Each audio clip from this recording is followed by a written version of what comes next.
کسی بھائی نے یزید کے بارے میں پوچھا ہے کہ صحیح موقف کیا ہے؟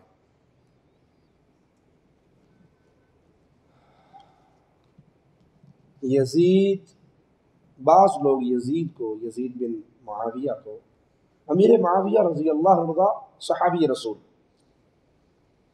مسلمانوں کے ماموں، ان کی بہن رسول اللہ صلی اللہ علیہ وسلم کی زوجہ محترمہ، کاتب وحی، 64 لاکھ مربع میل کرۂ ارض پہ توحید کا جھنڈا گاڑنے والے سیدنا امیر معاویہ رضی اللہ عنہ وارضاہ۔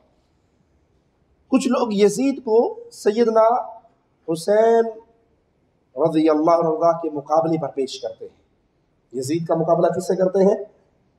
سیدنا حسین سے۔ یہ ظلم ہے، یہ ظلم ہے۔ میرا جملہ یاد رکھیے گا، 1 کروڑ یزید ہو، کتنے؟ 1 کروڑ یزید ہو، سیدنا حسین کے پاؤں کی خاک کے برابر۔ یہ صحابی رسول، یہ نواسہ رسول، یہ جنت کے نوجوانوں کے سردار۔ حسین کون ہے؟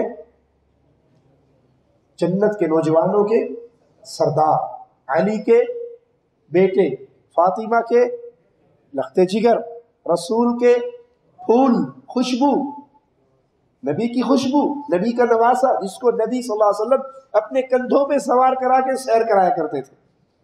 اور عمر کہا کرتے تھے، حسین تیرا کیا کہنا، تو کتنی پیاری سواری پہ سوار ہے۔ اور پیارے حبیب عمر کو کہا کرتے تھے، عمر سواری بھی پیاری ہے، سوار بھی بہت پیارا ہے۔ یزید بمقابلہ حسین ایسا آدمی ظالم ہے جو یزید کو حسین رضی اللہ عنہ وارضاہ کے مقابلے پہ پیش کرتا ہے۔ کروڑ یزید بھی ایک حسین نہیں ہو سکتے، لیکن دنیا رافضیت کے کروڑ ذاکر یزید کے برابر بھی، کروڑ ذاکر یزید کے برابر بھی، یزید کو بیٹھ کے گالیاں دینے والے اپنے مجموع کے اندر اور اللہ کے ساتھ شرک اکبر کرنے والے۔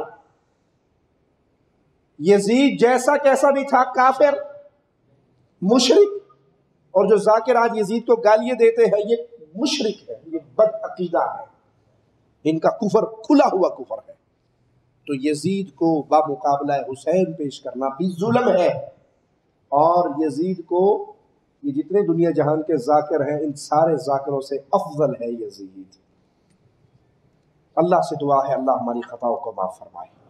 اے اللہ، ہم تجھے گواہ بنا کر کہتے ہیں، مولا اس سینے میں علی کا پیار ہے، اس سینے میں حسین کا پیار ہے، اس سینے میں حسن کا پیار ہے، اس سینے میں فاطمہ کا پیار ہے، ان سینوں میں اہل بیت رسول کا پیار ہے، اصحاب رسول کا پیار ہے۔ اللہ، تجھے تیرے پیارے ناموں کا واسطہ ہے، ہمیں قیامت کے دن آل محمد، اصحاب محمد اور محمد الرسول اللہ کا پڑوسی بنانا۔ جہاں حسن ہو، جہاں حسین ہو، جہاں علی ہو، جہاں فاطمہ ہو، جہاں محمد الرسول اللہ ہو۔ اللہ، ہم ان سے محبت کرتے ہیں بڑے گناہگار، ہمارے عمل، زندگی بھر کے عمل بھی اہل بیت اور آل رسول کے ہم ایک نیکی کے برابر بھی نہیں ہو سکتے۔ ہمارے عمل ایسے نہیں ہے کہ ہم اہل بیت کے پڑوسی بننے کی خواہش کر سکے۔ اے اللہ، لیکن ہمیں تیرے نبی کا فرمان ملا ہے، جو جس سے محبت کرتا ہے قیامت کے دن اسی کے ساتھ ہوگا۔